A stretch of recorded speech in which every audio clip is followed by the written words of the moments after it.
I'm like, I don't know where to go. Okay. I think it's working. So I'm just going to welcome Ken officially, but I'll let them do the... Okay, Yeah, great. Do you need stuff? No, I just got to finish the text. I got someone who's going to be picking me up. But we're good. Okay, beautiful. Yep. So I wanted to welcome Ken Hall to Centennial. He actually has never been in this building, but he used to go to a campus. Is it St. Clair? Where is Warden? It used to be St. Clair and Warden Station. Yeah. Isn't there like a hospital near there now, or a long-term care home? Yeah.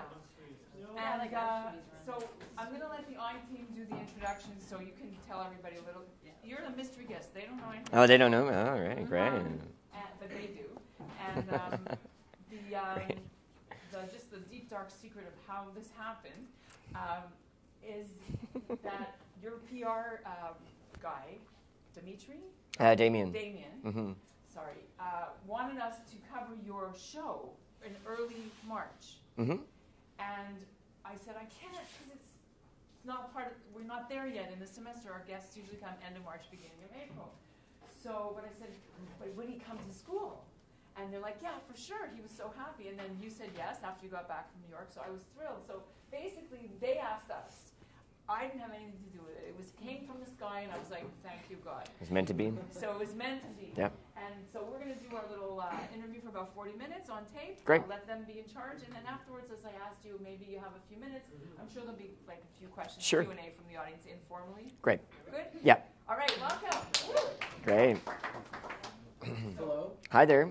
My name is Connor Atkinson. Hi, Connor. Today we are gathered here with Ken Hall, who is a two-time nominee at the Canadian Comedy Awards and one half of the critically acclaimed award-winning show, Two Man, No Show. So thank you very much for joining us, Ken. Thank you. So first question for you. Yep. Tell us about Two Man, No Show. Two Man No Show is the comedy duo that I perform in with one of my best friends, Isaac Kessler. And we've been together for coming up to about 6 years. And we first met in the conservatory program at the Second City. Do people know what the Second City is here? Yeah, comedy. Yeah. So it's the world's largest school of improv and sketch comedy in the world, actually. It first started in Chicago, and now they used to have a branch in Detroit. They have one in Los Angeles. So Toronto, they have a training center, and they also have the main stage there. And so I started taking improv classes about maybe 10 years ago. And I went into what's called a conservatory program, which is a one-year commitment. You're working with the same ensemble to put on one of their main stage shows style at the end of it. Has anyone here seen a main stage show, a Second City main stage show? Yeah? One person? Guys, check it out. They're really great. They're really amazing. So I was a student there, and that's where I met Isaac, who is my comedy partner. And we submitted to the Toronto Fringe Festival, which is an annual festival that happens pretty much all over the world. And in Toronto, it happens the early part of July. And it's a really awesome opportunity. It's a theater festival where none of the shows are juried. So basically, you can actually submit. It's a lottery system. So you can write your name in and submit it. If you get chosen, you get 7 shows at really nice venues here in Toronto. And so just over 6 years ago, my buddy Isaac, he put in, and then his name got drawn. He's like, hey, do you want to do a show? And I was like, all right, great, let's do it. And so we had no show going into it. Hence the name Two Man No Show. We had a month, or literally a month before we opened, and we didn't have a show. And we're like, oh no. So we're like, why don't we just be honest and truthful and just call ourselves Two Man No Show? So if we don't show up, it's actually in the name itself, right? So we opened, and people really loved our show. And we got like 5 stars from Now Magazine. When iMagazine was around, we got 4 stars, 4 to 4 stars. We sold out most of our run. Won a few awards like Critics Pick and Patrons Pick awards and stuff.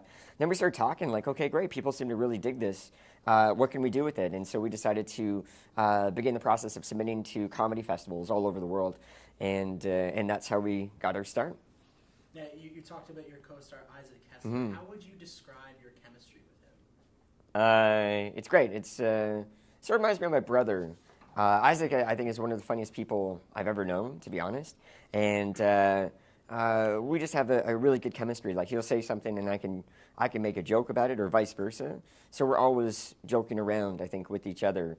And I think that's a big part of it too, is that we were friends, really good friends, off stage before we took our show on stage. And so that's the thing that people often remark is like, wow, you guys have just an inherent chemistry, and people seem to really dig our stuff as well. We're very playful and very fun and very silly. And there's a size difference as well. Isaac is a much bigger guy. I'm a very small person. And so, and as I said, we just naturally play. We're very physical. So quite often I do a lot of shows where I'm climbing him, or he's trying to climb me or throw me around. And it's just fun. And so I'm a big believer that if we're having fun on stage, the audience is going to have fun on stage too. And now you're resurrecting this show this summer. How does that feel to be bringing back such an important part of your well, we're not really resurrecting the show this summer. I'm doing a solo show this summer. I'm taking, I just recently did my first solo show actually for the Toronto Sketch Comedy Festival. And I submitted myself to the Winnipeg Fringe Festival, which is in late July. And so I'm going to be doing that. Because we submitted, but Two Man No Show didn't get in to the Toronto Fringe. So there'll be other opportunities and other festivals that we'll play, but that's what I got planned for the summer. So what would you say to someone who's never attended a Ken Hall performance? What should they expect? Fun, just really fun. Like that was my solo show. When I put together my solo show, I decided to create a show that I wanted to have it to be very playful and interactive for my audience, and that's a typical Two Man No Show is like that. So say if we're doing a scene, it's not just us in the scene on stage, it's everyone in the space, the audience, all the objects like the laptops and tables and bags and stuff. So it's very interactive. It's not sort of like in theater there's what's called the fourth wall. So if you watch a play, for example, like there's that fourth wall. They never break the reality that there's an audience watching them. But in our show, because we're very clown-based as well, we break that fourth wall all the time. We've done a lot of shows actually where we'll literally leave the venue during our show to come around like another, to go like from the back through around the front and all that kind of stuff. So so whether it be a Ken Hall show or a Two Man No Show, it would be super fun, super physical. If we had water, prepare to get wet, that kind of thing. Now, why is breaking that fourth wall so important to you? That's a good question. I don't know. I just want to play with everyone. And the idea of like traditional theater, it's great. But people are there and we're reacting to them. And as I said, like that's also a very clown thing to do is to bring your awareness on how your audience is responding, and to include them in it. And a lot of the shows that I've really enjoyed are the ones that have pushed boundaries in a sense and have gone into audience, gone and interacted with the audience rather just be a passive experience. So you recently did a performance at the New York Frigid Fringe Festival. It's a bit of a tongue tie there. Yeah. Tell me how that went. That was a while ago. That was actually in 2010. Yeah, right. There's a lot of information on the internet that's so out of date. But yeah, we were there in 2010.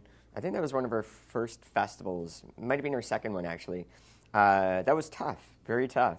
In New York City, every single show that's ever existed is playing at the exact same time. And so we were part of this Fringe Festival, which New York City, I don't know if people here have gone to New York City, there's every single show, Broadway and all of this, right? So the Fringe Festival is just a tiny, tiny thing that really no one knows about. And so it was a great experience. We ended up walking away with an Audience Choice Award, which was very nice. But we had 2 shows in a row where we had 2 people in the audience.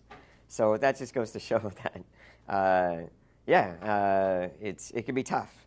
But I tell you what, that first show where we had 2 people in the audience, it was one of our most fun shows. I'm sure you involved them a lot. We certainly did, and they were performers too. They were part of another show, and so we stepped out there, and we just burst out laughing because there was only 2 people, and they're sitting at the very front.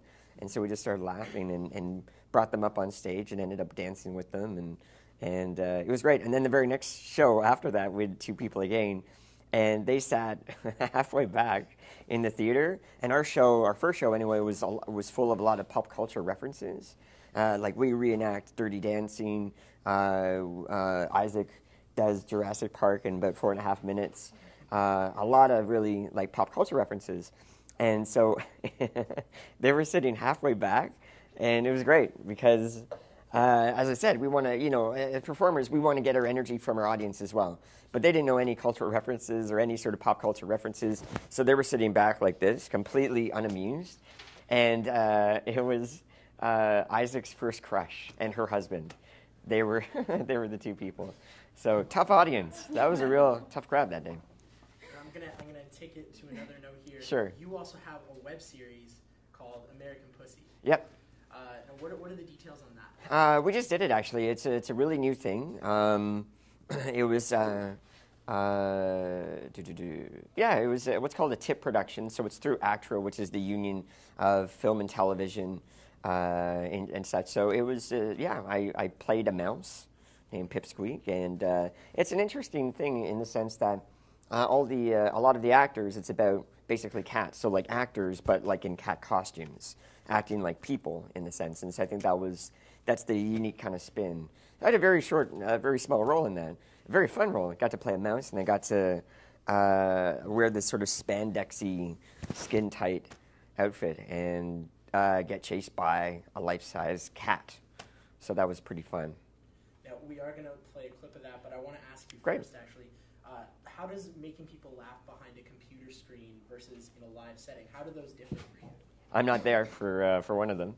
I love live performance. Live performance is an immediate gratification.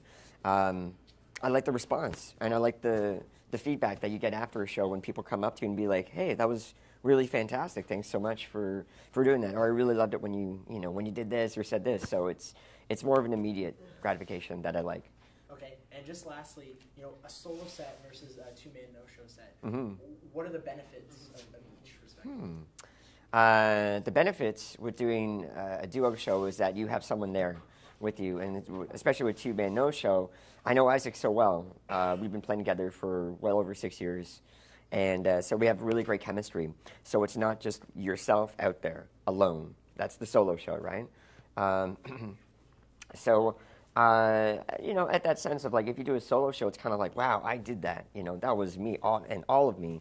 But it's a really nice thing, too, when you get to share that with someone else. And again, like I've had such a great opportunity to travel around the world with Isaac. And so not only do you get to do amazing shows, but you get to travel with one of your best friends as well. So, and it's doing it on your own is a bit lonelier. When I was in the green room, actually, just a few weeks ago, I had about like 10, 15 minutes before I'm about to go on. And I'm like, I'm in my costume, and I'm like, I'm ready to go, but there's no one there to sort of enjoy that moment with you. So that's something that I missed, and that's kind of a drawback. Okay, so we are going to play a quick clip. Great. Do you want us to shuffle? Oh, yeah, sure. Yeah. Cool. I think I'm not going to do the 2 minutes and like 47 seconds. We'll do No. Yeah, I think I'll do maybe like the first 30 or Sure. maybe 45, maybe a minute. All right.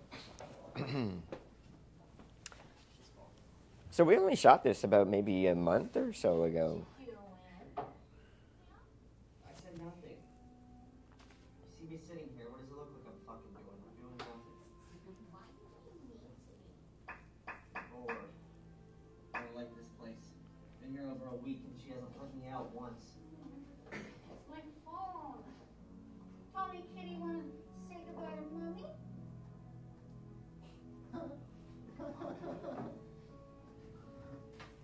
We could have so much more. What's your problem? This is what we do. We eat, sleep, cuddle, kill. We don't want anything. Speak for yourself.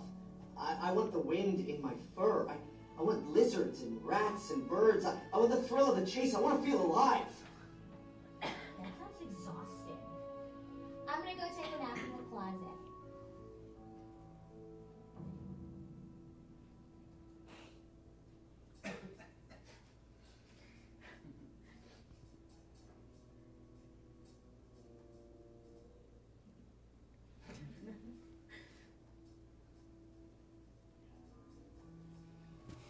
Meow.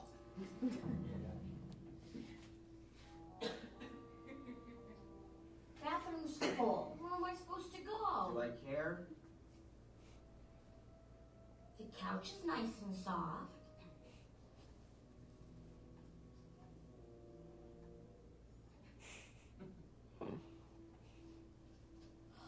That felt great. I don't know why we don't always just do that. Oh, somebody broke the rules.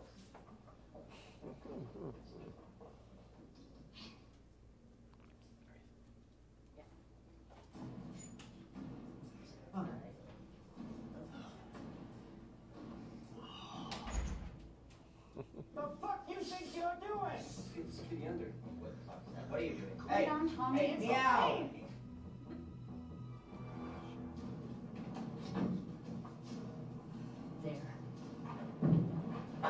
okay. You don't do that to Mummy.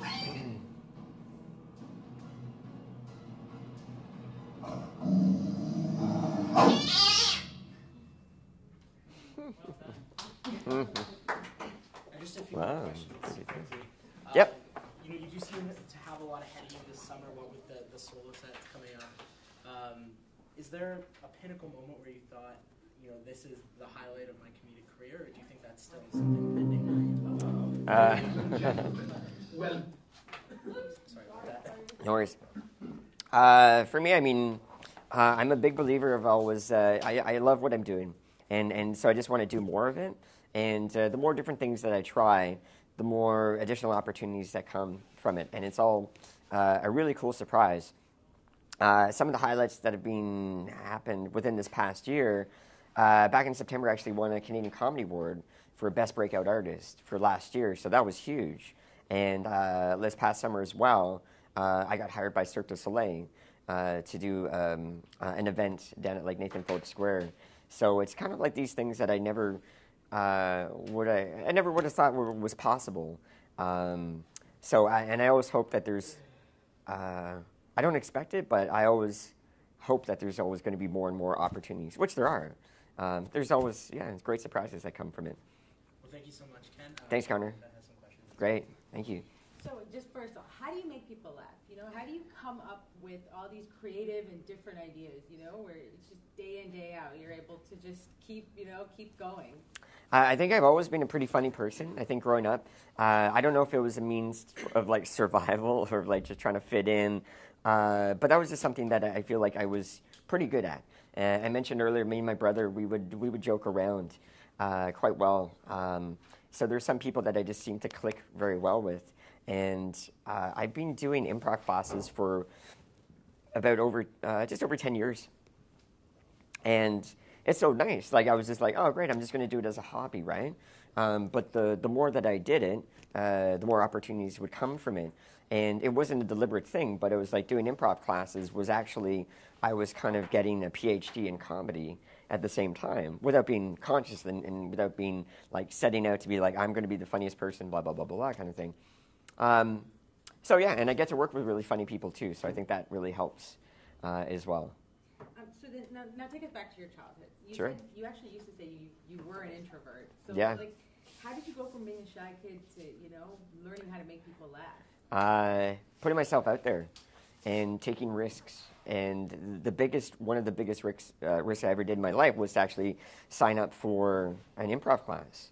Because I never did improv when I was in high school. Anyone here ever do improv when you were in school? Some people like drama class, yeah? I never did that. I was terrified of that kind of stuff. When I was in school, not only was I shy, I had so much anxiety, like social anxiety, and I did not feel comfortable in front of people. So on a whim, I signed up for a beginner's drama class through the Toronto District School Board, and the idea terrified me, but it also excited me at that same time, and I didn't tell anyone. I kept it as a secret.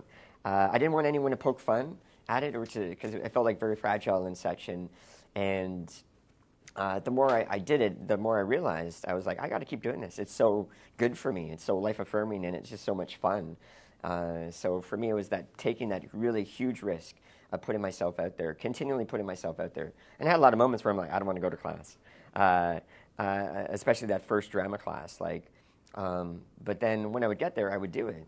And after I finished that drama class, I signed up to do an intermediate class. There weren't enough people that signed up for it, so that's when I went to Second City. And that first level A class that I had at Second City changed my life. I met so many people. I had so much fun. I was actually finding a place where I fit in the world, because I never felt that I fit in anywhere. And that first class, and I don't know how much people know about improvisation here, the terms yes and. Has anyone heard the term yes and before? Some have, some haven't. So there's a thing in improvisation. So we're doing a scene together. You give me an offer of whatever it is, a statement of some kind, and I accept that statement. And then I add a bit of information on top of that. And then I send that information to you, you accept that, and then you add a little bit of information. That's how we build things together. And so the idea is to be open to things. And so I felt like I was learning not only improv, but I was learning about how to live a successful life. And in my level A class, I met people who introduced me to sushi. I'd never had sushi ever. And I was very like closed-minded, like, no, I don't want to try it. Ew, raw fish. But then I had it, I'm like, this is amazing. And I'm like, oh, wow, like life is actually about trying new things, putting yourself out there, taking risks. And so that's why, as I said, like improv really, really changed me.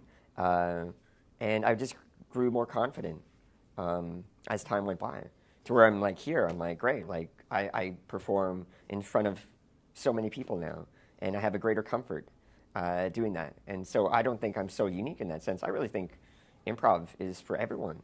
And it is a very transformative tool as well. So do you think that was when, you were able to, I lost my train of thought. Actually, can you just tell us about your first improv show? Yeah, sure, I will. How did that go? It was great. It was awesome, actually. Terrified. It was my level C show at Second City. It was at the main stage on Mercer Street. So it's like a gigantic 300-seater venue. And as I said, I never did any of this stuff. If you had known me, actually, when I was in Centennial College 20 years ago, to do what I'm doing right now is really a complete opposite of who I was back then. My level C show, terrified. A lot of so much anxiety leading up to it. You know those moments where you have where you have a speech to do? You have to do public speaking in this class, I'm assuming? It's a journalism class, so I'm assuming that you do, right? So you got to get up in front of people to talk, to put yourself out there. So I was really nervous for 2 weeks leading up for it, really nervous. And I had a really interesting moment, actually, when I was sitting in the venue and we were going to go up to do a warm-up before the show. And I remember walking up the stairs. They had these lovely wooden steps on the main stage, and my feet were planted on the ground, and all of that doubt just really got washed away instantly. And I had this overwhelming feeling of calmness, and I had the sense that I was home. And that was so strange, because I had to battle to get there. There was so much doubt. We all have an inner critic within us who tells us that we're no good, that we shouldn't do this, we shouldn't say that, we're going to look foolish, we're going to embarrass ourselves. So I had so much of that stuff going into that. And then, as I said, that real strange moment of standing with my feet planted on the stage, looking out, and all of it just sort of washed away. And I was like, that is one of the most amazing experiences. That was my first show. And it was a great show. So actually going back to you first taking the improv class, Mm-hmm. did somebody suggest to you to take that improv class, or was it, to help you overcome some of your confidence? I was doing creative writing night school classes at through the Toronto District School Board. And it was at Northern Secondary, and that's where I went to school, to high school. I went to high school at Northern Secondary, Mount Pleasant, Eglinton. And it's the second biggest school in all of Toronto. And I was not a fan of school when I was there in high school. But here I am as an adult, intentionally choosing to go back to school. And I took creative writing night school classes in the very same classroom where I had my grade 10 English and my OAC English class. And I was like, that's weird. Talk about serendipity. And I've had a lot of moments like that where I'm like, this is just strange. It could be any classroom in this 2,000 plus, school. So as I said, I was doing creative writing night school classes. I did that for a couple years. And then on a whim, I'm like, I want to do something else in addition to the creative writing. And I wasn't sure what that was. I was going through the catalog, and that's when I landed on the theater page. And I saw the happy face mask and the sad face mask. And I got really scared, and I got really excited. And I saw beginner's drama, and I'm like, okay, this might work. And then I started filling it out. And I remember hearing that doubt, like, what are you doing, Ken? No, don't do this. Like, it's safer here. Like, because I came like, that was taking a huge risk, but I'm glad I did. So glad I did it. Changed my life. Totally changed my life.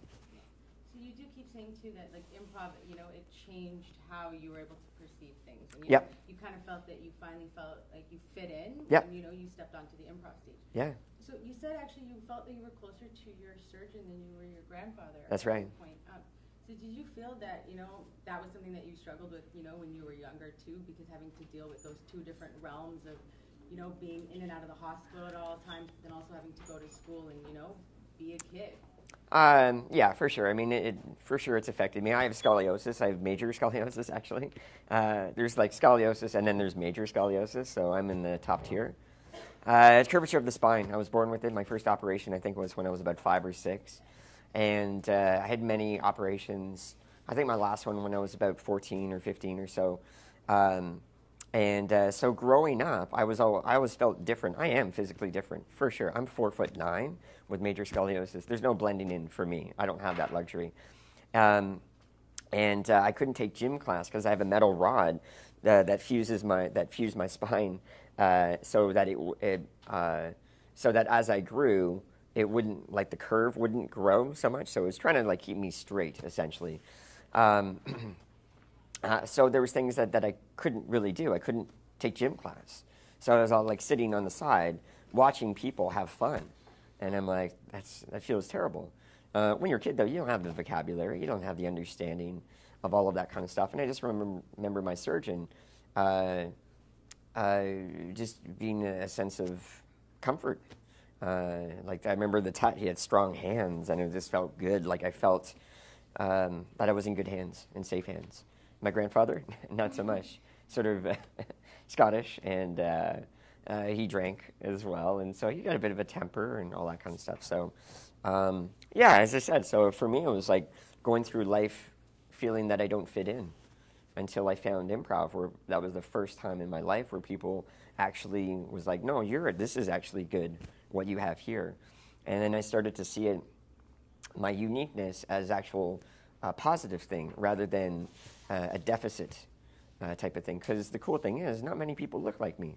So that makes me stand out for, particular roles and